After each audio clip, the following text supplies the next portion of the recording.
Hello everyone, ये इस video में हम लोग भारतीय संविधान के लगभग यहाँ पे 50 ऑब्जेक्टिव प्रश्नों को सॉल्व करेंगे, जो कि सारे प्रश्न मोस्ट इंपॉर्टेंट है। आप देख सकते हैं यहाँ पे सारे प्रश्न इंपॉर्टेंट हैं। तो चलिए इस वीडियो को शुरू करते हैं बिना किसी देरी के। चैनल पर नहीं तो चैनल को सब्सक्राइब कर लीजिएगा, बेल आइकन को प्रेस कर लीजिएगा ताकि मेरे हर वीडियो को नोटिफिकेशन सबसे पहले आप तक पहुँचे। चलिए शुरू करते हैं। यहाँ पे देखिए, पहला प्रश्न हमसे पूछा गया है कि निम्नलिखित में से भारतीय संविधान सभा का अध्यक्ष कौन था। तो इसका आंसर यहाँ पे आपका ए सी हो जाएगा, डॉक्टर राजेंद्र प्रसाद।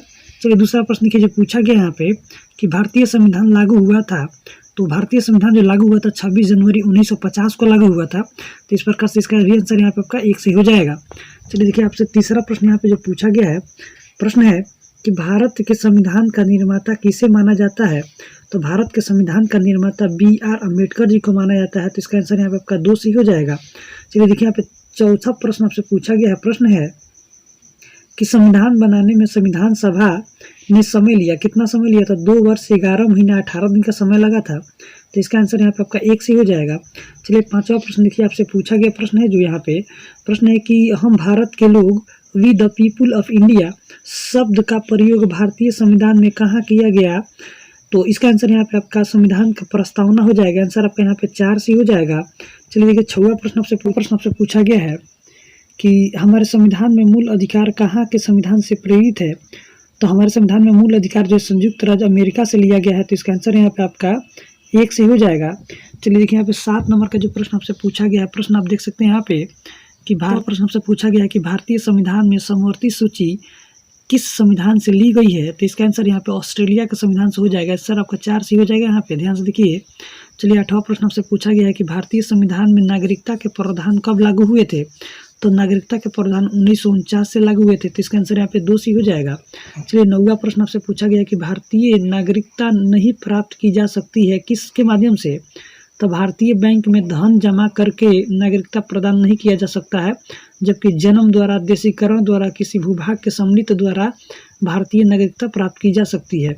चलिए देखिए, 10वां प्रश्न आपसे पूछा गया है कि भारतीय संविधान का अनुच्छेद जो है 32, देखिए ध्यान से, निम्नलिखित में से किससे संबंधित है।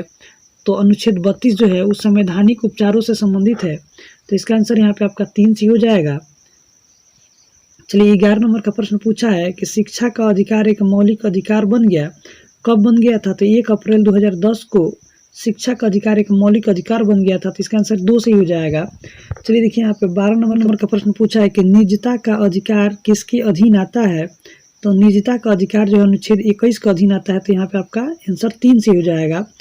भारतीय संविधान के अनुसार निम्नलिखित में न्यायालय में कौन परिवर्तनीय है। ऑप्शन यहाँ पे दिया हुआ है, इसमें से बताना है कि कौन न्यायालय में परिवर्तनीय है। तो आंसर इसका 4 से हो जाएगा। मूल अधिकार जो है न्यायालय में परिवर्तनीय है।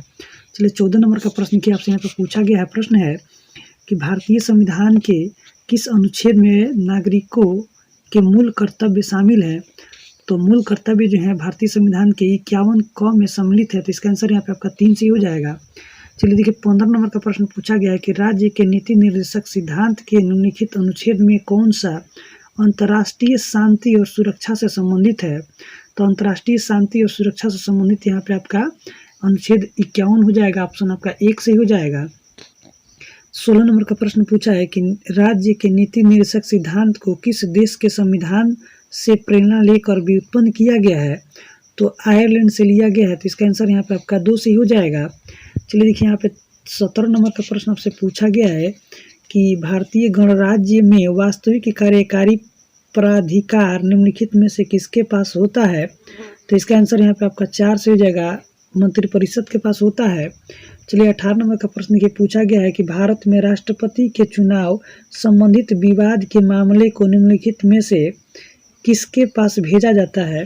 तो राष्ट्रपति के चुनाव संबंधित जो मामले होते हैं उसे भारत के सर्वोच्च न्यायालय में भेजा जाता है, यानी कि भारत का उच्चतम न्यायालय में भेजा जाता है। तो इस प्रकार से इसका आंसर यहाँ पे आप देख सकते हैं कि आंसर आपका यहाँ पे 3 से हो जाएगा।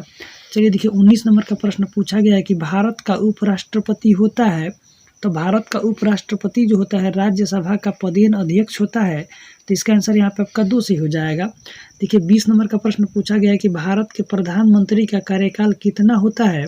तो भारत के प्रधानमंत्री का कार्यकाल वैसे तो 5 वर्षों का होता है, लेकिन यहाँ पे आप देख सकते हैं कि जब तक उसे लोकसभा में बहुमत का समर्थन प्राप्त हो तभी तक वह अपने सत्ता में, यानी कि अपने पद पर विराजमान रहता है। तो इस प्रकार से इसका आंसर यहाँ पे आपका ऑप्शन 3 सी हो जाएगा।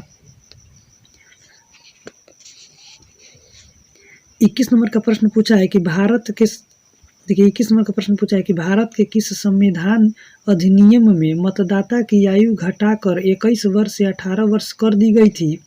तो इसका आंसर यहाँ पे आपका 61वां संविधान संशोधन यानी कि आपका आंसर 2 से हो जाएगा।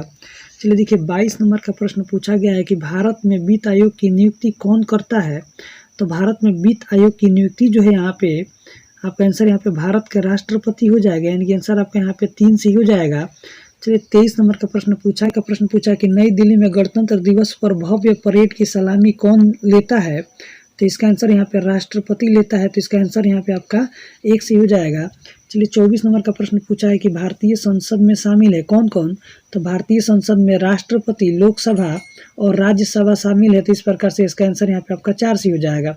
25वां प्रश्न पूछा है कि लोकसभा का चुनाव लड़ने वाले प्रत्याशी के लिए निर्धारित न्यूनतम आयु क्या है। तो इसका आयु जो हो जाएगा यहाँ पे 25 वर्ष हो जाएगा। इसका आंसर यहाँ पे आपका 3 से हो जाएगा। चलिए देखिए यहाँ पे प्रश्न आपसे पूछा गया 26 नंबर का कि लोकसभा के अध्यक्ष का चुनाव किया जाता है किसके माध्यम से किया जाता है। तो लोकसभा के सदस्यों द्वारा किया जाता है। तो इसका आंसर यहाँ पे आपका 4 से हो जाएगा। 27 नंबर का प्रश्न पूछा गया कि भारत सरकार का प्रथम विधि अधिकारी कौन होता है। तो भारत का महान्यायवादी जो होता है वही होता है। तो इसका आंसर यहाँ पे आपका 3 से हो जाएगा। 28 नंबर का प्रश्न पूछा है कि प्रथम लोकसभा स्पीकर कौन थे। तो जीवी मावलंकर यानी कि गणेश वासुदेव मावलंकर, आंसर आपका 1 से हो जाएगा। चलिए 29 नंबर का प्रश्न पूछा गया है कि यह निर्णय लेने का अधिकार किसको है कि बिल मुद्रा बिल है अथवा नहीं। तो यह लोकसभा के अध्यक्ष जो है उसका अधिकार है। तो इसका आंसर यहाँ पे आपका 1 से हो जाएगा। चलिए 30 नंबर पूछा है कि भारत का प्रधानमंत्री जो होता है वो क्या होता है। तो राष्ट्रपति द्वारा नियुक्त किया जाता है, याद रखिएगा। तो इसका आंसर यहाँ पे आपका 3 से हो जाएगा, राष्ट्रपति के द्वारा नियुक्त किया जाता है। देखिए 31 नंबर का प्रश्न पूछा गया है कि निम्नलिखित में से किससे लोकसभा को स्थगित करने का अधिकार प्राप्त है। तो लोकसभा को स्थगित करने का अधिकार जो प्राप्त है लोकसभा के अध्यक्ष को है। तो इसका आंसर यहाँ पे आपका 1 से हो जाएगा। चलिए देखिए 32 नंबर का प्रश्न पूछा गया है कि निम्न में से कौन सा राज्य राज्यसभा में सदस्यों की अधिकतम संख्या भेजता है। तो उत्तर प्रदेश जो है सर्वाधिक मात्रा में यहाँ सदस्य भेजता है। तो इसका आंसर यहाँ पे आपका 1 से हो जाएगा। देखिए यहाँ पे 33 नंबर का प्रश्न पूछा है कि भारत के संसद में सत्र के दौरान शून्यकाल की अधिकतम अवधि कितना निर्धारित किया गया है। तो इसका आंसर यहाँ पे 2 से हो जाएगा, 1 घंटे का समय निर्धारित किया गया है। देखिए यहाँ पे प्रश्न पूछा गया है कि किस सूची में शामिल विषयों पर केंद्र और राज्य सरकार दोनों कानून बना सकता है। तो इसका आंसर यहाँ पे समवर्ती सूची हो जाएगा, आंसर आपका 2 से हो जाएगा।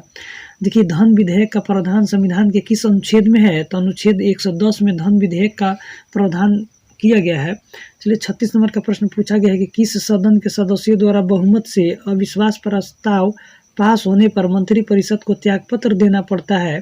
तो देखिए इसका आंसर यहाँ पे आपका लोकसभा हो जाएगा। इसका आंसर यहाँ पे आपका 1 से। नंबर का प्रश्न पूछा है कि लोकसभा का अध्यक्ष अपना त्यागपत्र किसे सौंपता है।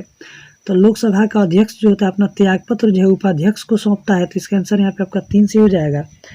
देखिए यहाँ पे 38 नंबर का प्रश्न पूछा है कि उच्च न्यायालय के न्यायाधीश अपने पद पर रहते हैं कब तक रखते हैं। तो 62 वर्ष की आयु होने तक रहते हैं। तो इसका आंसर यहाँ पे 2 से हो जाएगा। चलिए देखिए 39 नंबर का प्रश्न पूछा है कि उच्च न्यायालय के न्यायाधीशों के पद की शपथ किसके द्वारा दिलाई जाती है। तो इसका आंसर यहाँ पे आपका उच्च न्यायालय के मुख्य न्यायाधीश द्वारा दिया जाता है। तो इसका आंसर यहाँ पे आपका 1 से हो जाएगा। चलिए देखिए पूछा गया है कि सर्वोच्च न्यायालय के न्यायाधीशों को हटाया जा सकता है तो पार्लियामेंट के द्वारा हटाया जा सकता है। तो इसका आंसर यहाँ पे 3 से हो जाएगा। देखिए 41 नंबर का प्रश्न पूछा है कि मुख्यमंत्री की नियुक्ति की जाती है किसके द्वारा की जाती है। तो मुख्यमंत्री की नियुक्ति जो है राज्यपाल के द्वारा की जाती है। तो इसका आंसर यहाँ पे आपका 1 से हो जाएगा। चलिए उसके बाद से